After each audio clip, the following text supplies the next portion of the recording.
I'm Kristen White, host of Mandala.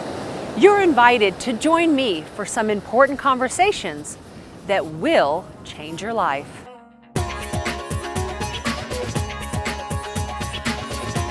I'm Kristen White. I'm a mother, an author, a journalist, and a mystic. And the reason I started Mandala is because I had so many questions myself. Like many of you, I wondered, is this what it's all about? Is this really my true life's purpose? Am I meant to do more? And I'm meant to be more? And how do I take the steps to get there?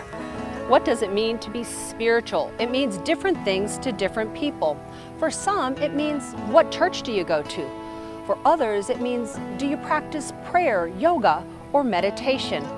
There's actually not one agreed upon definition for the word spirituality. We all have preconceived notions about our relationship with animals, food, and our inner spirit. One of the greatest gifts of spiritual knowledge is it allows us to realign ourselves with something within that we may not have even imagined. In this episode of Mandala, we will talk to James and Laurentine, filmmakers of Hungry for Change and Food Matters, about the spirit within our food. Then we will connect with holistic vet and pet intuitive Bernadette Hartman as she explains the spiritual connection we have with our pets. I'm going to chat with author Betsy Chassie, filmmaker of What the Bleep Do You Know, about her book, Tipping Sacred Cows, and Barbara DeAngela, spiritual teacher and author of Soul Shifts, as she challenges us to look beyond our behaviors towards what is truly required to connect to our greatest and best self. Barbara will also guide us through a meditation in the serene and beautiful setting of Malibu. Mandala is a tool used for meditation. We're going to invite you for a moment of mindfulness. So pause and listen. In the next few moments, there's something here waiting just for you.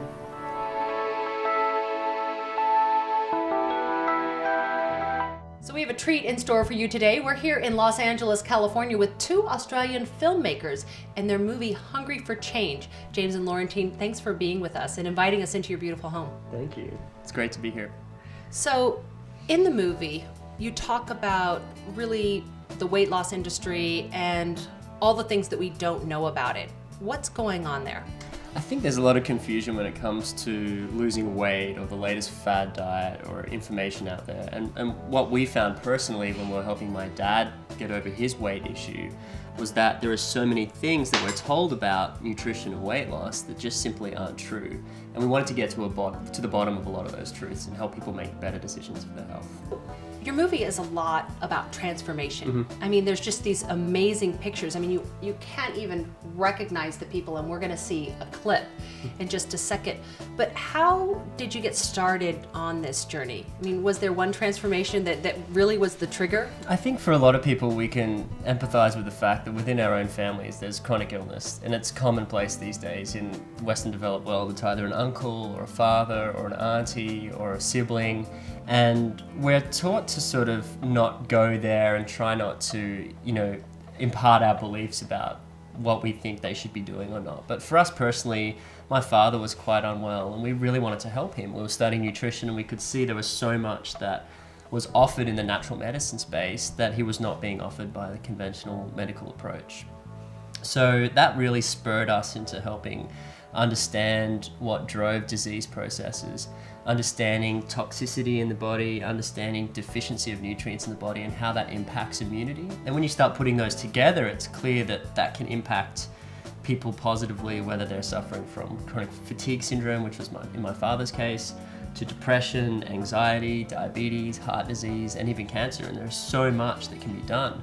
And when you start to look at body transformation and weight loss, it's the same core concepts. We need to address how the body works in an underlying level and then try to meet all those needs from an emotional, from a toxicity perspective, from a nutrition perspective, and bring it all together.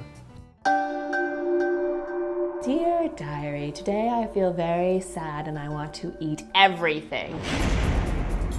The problem is that we are not eating food anymore. We are eating food like products. And they are adorned. They are made to look better and smell better so that people are attracted to them. It's not your fault. You're programmed to put on fat whenever there is food available. But now there's a lot of food available, but it's the wrong kind. Sugar is in everything. In America, we're eating about 22 teaspoons of sugar a day. What we're talking about is a real diet in the sense of what a species eats. Now I'm on board. Now you're good to me, let me shine for you.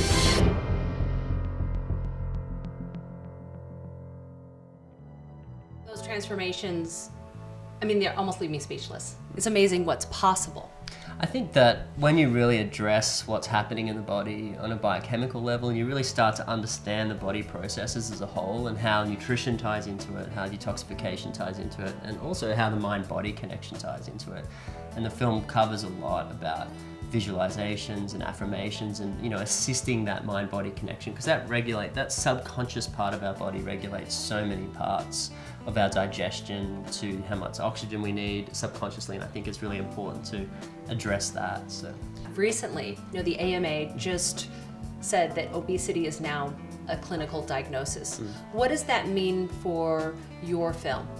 Well, I think that Laurentine and I, when we found out about that news and we wrote a rebuttal article to it, we were initially concerned that as obesity is labelled a disease now through the AMA, it's going to allow people to have access to more orthodox, conventional treatments for weight loss, such as medication or surgery, like lap banding or liposuction, and it's going to make that more accessible and easier for people to claim that under insurance. And we're concerned that it'll lead more people to make those decisions. And really, they're not really proving effective long term, and we need to address so many other aspects of it. Yeah, and it's also one of those things that you're not actually looking at the underlying cause if you're just tackling the symptoms. So we really, and that's what Hungry for Change is all about, we really want to make it practical for people to look at and address the underlying causes of what's going on.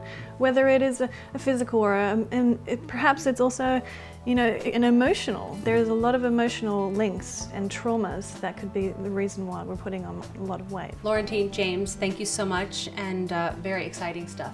You'll love the movie. Thank you so much.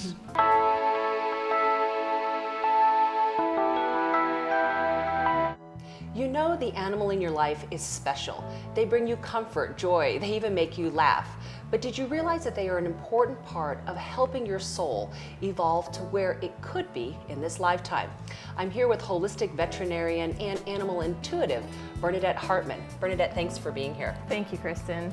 So tell me about this connection between ourselves and these animals that we love so much. Yeah, the connection that I see through animals and humans is really amazing. The animals are coming back and showing up for humans to help us evolve, and they're bridging what I call consciousness. And through their animal behaviors, their emotions, expressions, they open our heart, they deepen the connection, they bring in more wisdom so that we can become self-aware and can really grow in self-love for ourselves. I'm a huge dog lover. I have 2 dogs right now and also 2 cats, and I can tell when I look into their eyes, it feels like there is just that wisdom. Right. When I work with people and the animals, what I really see is, like you said, I call it the wisdom keeper, but it's that soul essence. I don't see them any different than people. It's this vibration, the spirit, the soul, whatever you want to call it or you're comfortable with, those animals hold that place. So to me, it's not about an animal kingdom and humanity, it's about this divine partnership where we're all walking together in parallel. And when you can open to that expression, that experience, your whole life changes. Why is this relationship between ourselves and the animals so important right now? So right now, because we're all evolving at what I call exponential speed through consciousness, the animals have really chosen to come back and hold space for owners to really help evolve that and awaken them and bring in that self-awareness and that self-love. And it's like what I call the embodiment. So many of us don't want to be on the planet as we're evolving. We're like, life is hard, a body's hard, but we're shifting that perspective to moving into love, self-joy, and self-empowerment. And so the animals are transitioning and holding that space so we can look at that mirror, look in those eyes and say, wow, there's a divine being reminding me to be present in the moment and to love myself and to make decisions for my highest, greatest good and theirs. Now you have a private practice in Oregon. Share with me some of the stories of the types of animals and clients, their owners. Yeah. So I see a lot of different animals, mostly dogs, some horses and cats. See a lot of different emotions, so anxiety, fear, what I call submissive behavior, all the way to reactive. A lot of reactive dogs I work with. So for a horse story, worked with a gelding that had been going around the world circuit training, had hurt a back leg injury, came in, all the vets in the area said, you know what, he needs to be stall rested, don't ride him. They put him in a stall for a year, very angry, there's like kick marks all over the stall. So I show up, they put him out in a paddock, and nobody can touch him, nobody can interact with him. In a 1 hour session, I moved enough energy off his body, opened his chakras, rebalanced him, that I came back a week later and he'd gained 100 pounds. Just from that shift and saying thank you for showing up to help me move all that repressed energy around me. Some of the dogs I work with on the very reactive side, they come in, and what happens is the owners will describe the behavior and the emotion, and I hear the energy behind it. So we go in, is this generational, is this genetic, is this something in the subconscious, is this a limitation? And then we move into that energy and we transform the energy so that that behavior changes in the immediate environment.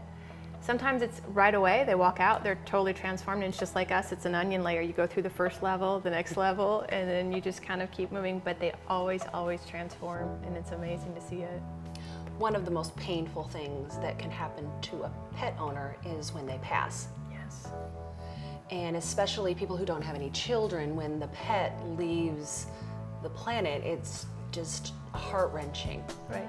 Is there some hope for that? Yes, there's a lot of hope. Some of what I see is I work with people what I call through the transition process. So we communicate with the animal across the veil, see where they're holding space, how they're still working with that human. And a lot of times, a lot of the animals I work with, I see them coming back in a new body, a new form, to support the owner to continue the journey together. Because those souls want to come together. They know each other, their old souls, their old journeys. And when they come together, they say, let's have a new experience, let's grow again. And you already have that foundation. So when you see that animal, you're like, that's my dog, that's my horse.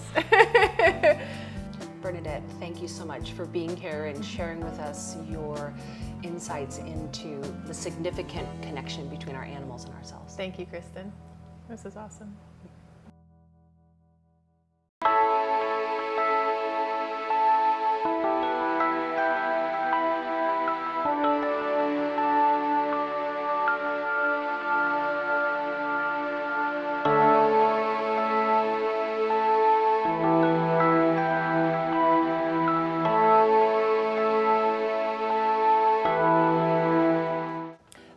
Spirituality. It causes so much confusion today. Is it a different kind of religion? Is it a cultural tradition or practice? In fact, in online dating, there's even a category called spiritual, but not religious. Well, my guest today, Betsy Chassie, is a filmmaker and an author here to help us navigate through all this confusion. Betsy, thanks for being here. So you've written a book, Tipping Sacred Cows. Yes. What is a sacred cow? That's a great question. So a sacred cow is anything that we hold up against criticism. So like the Bible is a sacred cow. The Constitution is a sacred cow. So the way I look at it is that not only do we have sacred cows out in the world, but we also have sacred cows within us, which are basically beliefs that we hold up against criticism. We do not question these beliefs or ideas that we're basically living. Humans are meaning-attaching machines. So basically, we have to have a meaning for everything. And once we attach a meaning to something, we believe it, and then we begin to live our life that way. So in your book, you do a little bit of bashing. You know, you A bash little bit. the vision boards and you bash the crystal bowls. And I bashed the bleep even too, though. Okay, so it was well, but I'm just saying. So those are all tools that Right. that people use to raise their consciousness, to set that law of attraction Right. in play. Why do you believe they work or they don't work? Well, I think that I bash them not because I think they're bad. I think because we become addicted to them. We begin to use them as excuses, and we don't actually. I think we've oversimplified, for instance, the law of attraction concept. Oh, yeah. Okay, we've really turned this into a how do I get a Mercedes concept. You know, really, it's not a spiritual practice anymore. It's I want to get rich. Right. And so that's the problem that I have with it. I don't have it.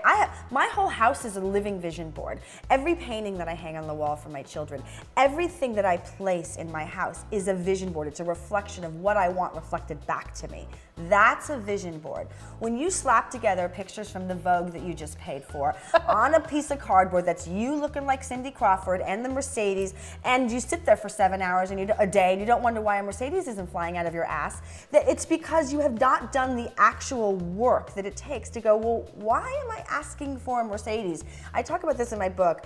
I'm not sure if this story's in my book or not, but you know, I was that person for a long time. I totally wanted the Mercedes because Mercedes are cool, right? They're sexy, they're nice looking cars. But the truth is that once I really did the work about, well, what does the Mercedes really mean to me? Why is it that I want that Mercedes? I began to realize, oh, Mercedes means success. Mercedes means acceptance to me. Mercedes means security. It all had all these meanings. Remember, we're meaning attaching machines. So I'd attached all these meanings to Mercedes. And once I realized and I began to look around my life and I would go, well, you know, I'm actually pretty successful. You know, I kind of have love. I have all these things that thing is supposed to represent.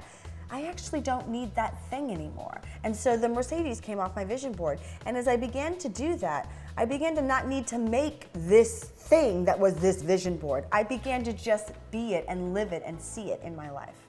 One of the things I really liked about your book and your voice is you're a mother and I'm a mother. And there's so many women out there today that, you know, we're already beating ourselves up. We're already trying to be the best mother we can.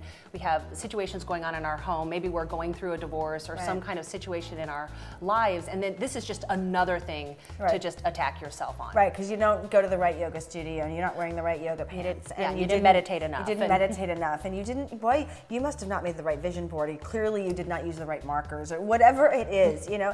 We do have, I think that humans in general, not just moms, but I think women very more so, overcomplicate things. We make things really hard, and we also make these rules that I have to do this, this, and this to attain that. You know, one of the things that I stopped doing in my life, which was probably the biggest weight lifted from me, was that, you know, we are told, especially in the American culture, to pursue happiness, to seek enlightenment, and to find balance. So constantly we're told to seek, pursue, and find. Seek, pursue, and find. We're like little rats running around going, I'm seeking, I'm pursuing, I'm finding. And so what I realized is that the big sort of sacred cow, the new age, new thought, spiritual movement is the idea that everything that you're looking for is within you. So I sat back and I'm like, well, this is really contradictory, because if everything that I'm looking for is within me, why am I seeking, pursuing, and finding it?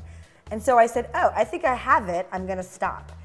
That required me to change my definition of what happiness looked like, what balance looked like, and what enlightenment looked like, and begin to go, instead of seeking, pursuing, and finding those things, I'm gonna look at the life that I have, and I will see that it's there. And I began to see, wow, I do have those things. They don't look like the pictures in the magazine, but I actually have them. I love my life. My life is chaotic, because I'm a mom. Right.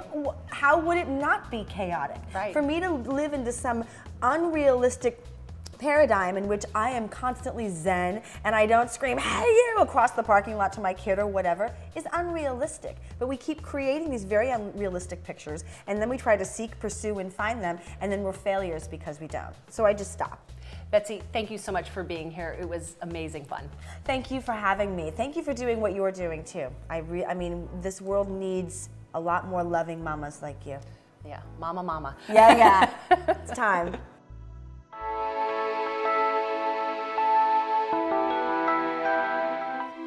You're on a spiritual journey. You take yoga, you work with blessed crystals. Perhaps you even work with a master teacher. But do all of these experiences actually lead to awakened consciousness? Well, I'm here today with Barbara DeAngelis to talk about what really needs to happen so that we can truly have a soul shift. Barbara, thanks for being here. I love what you said. It's beautiful and it's true. You know, I was reading your new book, Soul Shifts, and you talk a lot about vibrational credibility. What do you mean by that? Well, vibrational credibility comes from vibrational transformation. Transformation has to come from the inside out. It's not about revelations, it's not about collecting experiences. It's shifting on the vibrational level of consciousness so that from there, everything on the outside of your life shifts. And the truth is, we all have soul shifts all the time. Everyone can remember a time they had a revelation or a life-changing event, perhaps that was challenging, but they felt different afterwards. The problem is, most of us think they're random, that they just happen if we're lucky, or if we pray hard enough, or if we travel thousands of miles to India or Peru. We can learn to have soul shifts all the time and create the conditions that allow us to shift into our highest, because the point is, we're not actually missing anything. We already are that. We've just disconnected a bunch of circuits. Right. So it's learning, how do we connect back in again? How do we reprogram? How do we update our spiritual software so we can be truly living, radiating, and vibrating as the amazing being that we are? When we are having a soul shift, how can we tell? I'll tell you how you cannot tell. Okay, people think a soul shift, I became one with spirit, I felt complete well-being. Sometimes the symptom of a soul shift is you feel what I call spiritual vertigo. You don't recognize things in your life. You feel that things are really different. There's so much changing, you can't get grounded. Your definition of who you are or what you think you should be doing is changing, so that you have to let go of a lot of things. A restlessness sometimes, that even though we acquire certain things or achieve certain things, they're not fulfilling what we thought they would, a feeling there's something more. These are the symptoms, by the way, of what I call divine discomfort, where we're really moving quickly. Most people think they're symptoms of depression or something's wrong, but they're not. A soul shift means shifting into the right vantage point. It would be like if I couldn't see something beautiful outside, or I was just staring at the wall and someone said, just move over 2 inches. Right. You move over just 2 inches. And then, wow, the view opened up. We can shift just in a few seconds inside of us, seeing things from the highest place, what I call the penthouse of our consciousness, versus the basement. And we all know what the basement of our consciousness feels like. We can shift into, for instance, if you're upset, if you're stressed about something, rather than thinking, I can't believe this is happening. Simple soul shift, ask the question, what choice am I making right now?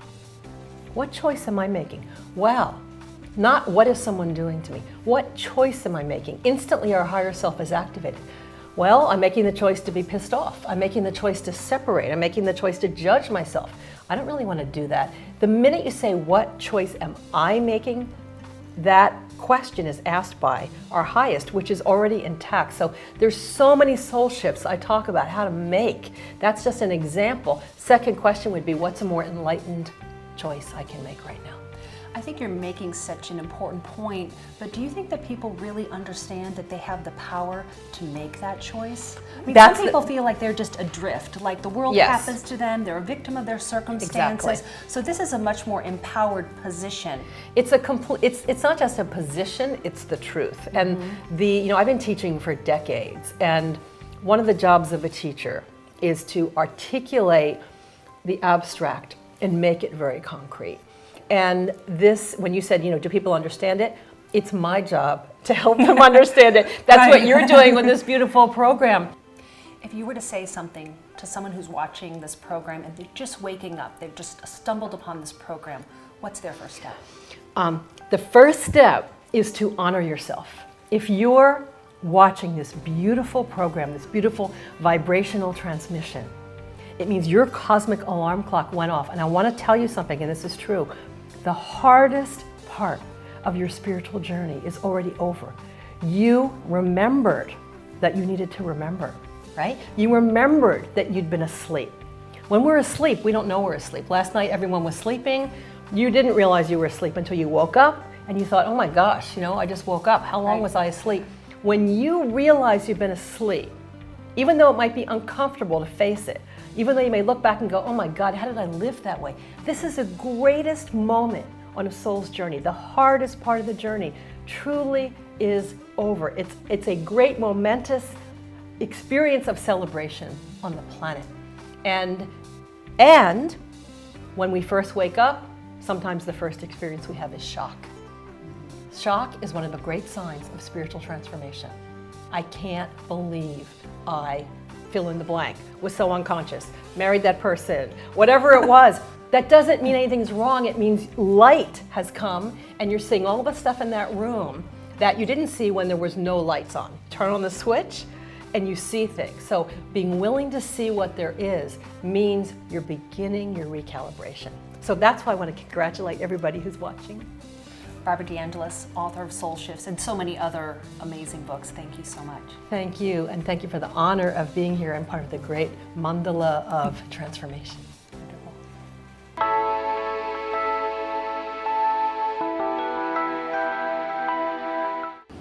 So, the minute we close our eyes, our awareness gets pulled from outside inside. So even though you're hearing sounds and feeling the breeze, or wherever you are, hearing noises around your environment, and feel some stillness and have the thought, my heart knows. My heart knows. Feel a peace with that thought. And still feeling that knowingness and that silence, you can open your eyes gently. You can feel the world around you, your body, your life waiting. But there's a little bit more silence, knowingness, sweetness. The heart is more alive and activated. Your heart knows. What a beautiful space this is out here. And the truth is, it's a beautiful space in here. Yeah. This space is always beautiful no matter where you are. Thank you, Barbara. A mandala represents the circle around your own life, the past, the present, and the future. The patterns and possibilities are endless, but what you create in your mandala is completely up to you. Did you find something for yourself in the conversations today? Often, all it takes is one word, one thought, or one idea to completely transform your life. I invite you to explore creating a new life for yourself today.